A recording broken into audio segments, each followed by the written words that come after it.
topic DevSecOps, security at a DevOps speed. And for this, I would like to invite on stage Mr. Deepak Gupta, who is Vice President DevSecOps at HDFC Bank. Giving a brief introduction, Mr. Deepak is an experienced technology professional with a demonstrated history of working in the banking industry. Currently serving as Vice President of DevSecOps at HDFC Bank, he is responsible for overseeing the implementation of secure and efficient software development practices across the organization. With over 10 plus years of experience in the field, Deepak has a strong background in software engineering, architecture and design. And prior to his current role, he held various positions in the technology sector, gaining extensive experience in developing and managing large-scale software systems. With this, please welcome him with a big round of applause. Good afternoon, everyone. Good afternoon, everyone. Everyone awake? Perfect. So let's talk something on DevSecOps, where we talk about how we can achieve DevSecOps with security at speed. One of the common challenges that is being faced by most of us. Right? So my name is Deepak Gupta. I'm a technologist and a banker, and I work specifically on Kubernetes security at scale. You can reach me on this ID, 𝗘𝗱𝗃𝗢𝗃𝗀𝗃 because of compliances. Disclaimer for compliances. All opinions are based on my public views. It has got no resemblance with my organization, employer, or any entity. I hope you get it. Okay. We all are online. Anyone who is not online or who goes to the bank to encash their money, okay. Websites are online. How many of you have devices, those internet lights which change colors? Everyone? Okay, we are online. We have websites, we have devices, IoT devices, shops are online. Infrastructures are online, banks have come online, we have plenty of apps and social networking. Now when we have all these things, we open an atmosphere of vulnerability, and we open an atmosphere of attacks, right? Now, where is the security when we expose all this critical information over the internet? How do you secure that whatever information has been exposed to the internet are not being misused? Let's have a look. How are the external attacks? How have the external attacks been carried out in the past? Around 41% of the attacks have been carried out on account of software vulnerability. That's the exploitation of software. 38% as part of web applications, SQL injection, accesses, and many more. Right? Now, is there something that can be done in this regard which can help us deliver better softwares? Right? Last year itself, India witnessed around 13 lakh cybersecurity incidents.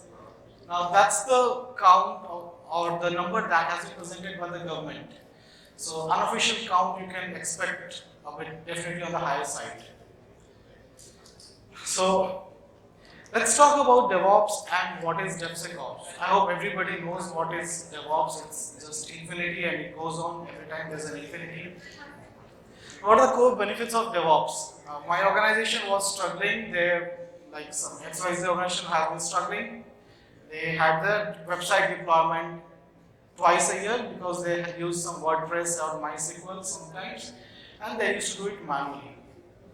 DevOps guys came, they automated things. Now they are deploying their website 4 times a day. They are publishing blogs, they are gaining traction on their website. So your release cycles ultimately increases when you adopt DevOps. You are able to detect faults during your software development lifecycle. What happens during development if you end up with any issues? Because things are automated, you are able to figure out things faster. You don't have to wait for someone to figure it out manually during your application deployments. Now, since things are automated, the same set of instructions repeat, and there's very less time. With this very less failures, and rollbacks are also very quick. So your time to recover also becomes easier. But there is a challenge. The challenge is when when we started the project, we started creating our application in a hush. कुछ भी करना है but deploy कर दो, production में चला दो. Well, it worked on my laptop. Somehow it worked on UAT, but when it went to the production environment, nothing works. What could be the possible reasons why applications don't work in a production environment which are heavily guarded? URLs not whitelisted, ports not open, XYZ. And then that takes a toll of 1 month of efforts, escalations and whatnot, it goes on. Now why can't we have this thing envision and plan it in advance? And this is what says DevSecOps, that shift the security to the left and start implementing security right as part of your code, right? And when you do this, you retain the benefits of DevOps, plus you ensure that your code is always in a deployable state, secure deployable state, right? DevOps itself moves at a very rapid pace, but if you start practicing security, it's not possible that security can't catch up with the pace at which we start practicing DevOps related activities. Now, we have our app ready. So once your app is ready, how much time do you think it takes you to get into production? Get rid of all the compliances and all the control checks. You have 900,000 plus control checks and compliances, which can take a toll. Why not keep in mind about all these activities beforehand and incorporate security as part of your process? So we have this DevOps, put security in the mid, and now we become DevSecOps. How do you think about DevOps plus security? This is your dev environment, you have the testing and then staging and production. Just bring the security to the left, ensure you understand what are the implications of security, work on that, and end of the day that you'll reap the benefits of the cost and time and efforts required to figure out, identify the problems and sort them out one by one. So rather than doing this security in the last phase of your development cycle or when you're about to release your applications, implement security from the left. And when you go with this mechanism, this makes your life easy for your engineers, and writing secure codes becomes a habit. How does secure code writing you can inculcate as a habit? There's a lot of IDE plugins which prevent you from writing bad codes. We can use them and easily get rid of all these small issues. Now you can also get rid of making mistakes, dangerous mistakes in your code when you do all these checks and balances from the beginning of your development cycle, right? Now, implementing DevSecOps is not an overnight thing, or it's not something that you hire someone who calls himself as DevSecOps and you're done. No, it needs a change across your people, across your process, across the tooling methodologies that you need to use, and the governance. Everyone should understand that security is not a single person's responsibility, it's the responsibility of the persons involved in the entire SDLCs, right? Security is everyone's business, not just compliance team who just keeps on chasing everyone. Bro, you need to make your code secure, right? So there needs to be a culture that needs to be inculcated, and this security as a code needs to be practiced. We need to better equip our developers with the concepts of secure coding and not just shortcuts की अभी चला देते हैं फिर बाद में देखते हैं, वो कभी नहीं आता है, right? So how do you implement DevSecOps? One of my ways of doing it, security applicant user stories in backlog. Everyone uses some project management tracker tools. You can incorporate your security related epics in your user stories or backlogs. Your definition of done and definition of readiness should have some kind of security criteria. Like, let's say your application wants to connect to your database, with the SSL should be there, some encryption keys needs to be there. Do it from the beginning. It becomes a habit, and you become acquainted with these things as well, right? Rather than doing it on production and then doing all sorts of experiment on production environment. Secure coding practices, keep it as part of your tech debt, and ensure your testing also involves security related items like SaaS, DAST. So one simple DevSecOps pipeline, which I figured out from the internet, I find it quite sensible. So when you're in the planning phase, you do your security test plan, you do your security analysis, what you need. When you start writing your code, have your linters and unit testing integrated then and there itself, and have your Git and ID controls with webhooks that can take necessary action. Like you don't store passwords or certificates as part of your code base, vault, etc. In your build related activities, you can perform code coverage, figure out dead code or memory leaks, etc. You perform your SAST related operations, send out the reports, fix the issues. In your integration testing, you can do your task related activities. And in the release cycles, you can do your pen test or any kind of acceptance testing, and then you can go ahead and deploy your applications. Some of the standard DevSecOps tools that are being used in the market, but it's not limited. The standard ones that are being used in the industry. Now, some interesting thing now. Improve security posture. How do you start improving your security posture in the things that you deploy? How many have you started using Kubernetes and containers? Right, everyone. That's the buzzword now. And how many have started investing time and efforts in ensuring that infrastructure of Kubernetes and containers are secure? Right? So you need to see, my application was very good. We deployed, we used some image and open source thing which did not have any vulnerabilities, but all of a sudden I pushed into production and 3 days later it has become vulnerable. How do you detect that? That's something we classify under runtime protection. Whatever workload I'm running, how do I manage it and figure out the vulnerabilities that pop up during runtime?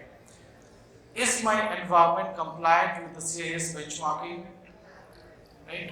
Container image signing, that's one aspect. How do I ensure that whatever container images we are using, they have not been tampered with, and figure out the image vulnerability and remediation strategies. Sometimes with some zero-day vulnerabilities, there's no remediation, then how do you go ahead with an exception or what are the timelines, defining these things can help a lot. Now there's another aspect in improving your security posture is when you start releasing your mobile app. Right? Your mobile app release cycle can also be a bit slower because a lot of things happen. There's a lot of app sharing and REST related activities that needs to be done. Do you consider that as well? And then there's infrastructure security as well. Terraform is the new buzzword today. Right? Now whatever you write as part of Terraform, is that compliant with security or not? Because it follows the best practices guidelines. One of the open source tools that I have been looking around is Kix. There are plenty of tools that you can use that is classified as part of IAC. Now, how can you move at speed and still stay secure? So you can move at speed by having some automated process for your maker and checker process. Now, how many of you make it a point that your applications go with a maker and checker process, right? So that needs to be there. That saves a lot of time in the long run. Automated change management. If any change is being published to your prod environment, how do you ensure that there's a change management itself is in an automated manner? There's no manual interference being taken there. Automated pipelines, if I have some bug, I need to do a quick fix, you need to have an automated set of pipelines to take care of hotfix or rollback or something like that. And then policy and governance. How many have you been using policy as a code? I have a Kubernetes environment. There can be multiple service account which allows you to have a lot of access to the underlying resources. How do you control that? How do you ensure that the new containers or pods coming up in the Kubernetes environment do not use those unlimited access, right? Or do not communicate with networks where they are not supposed to, or some kind of rules, violations that we can use as part of policy as a code. And being a bit specific on Kubernetes, but it's on general can be applied anywhere. So these are new aspects that we can start exploring. Now then, secure versus safe.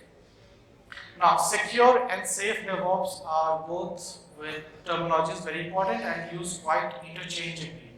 What is a secure DevOps? Now, the measures that we take to ensure that whatever softwares we are developing is a safe software, is a secured software, right? That it does not contain any vulnerabilities or any security related issues, buffer overflows, memory leaks, something like that, right? Those are classified as part of secure DevOps, like implementing,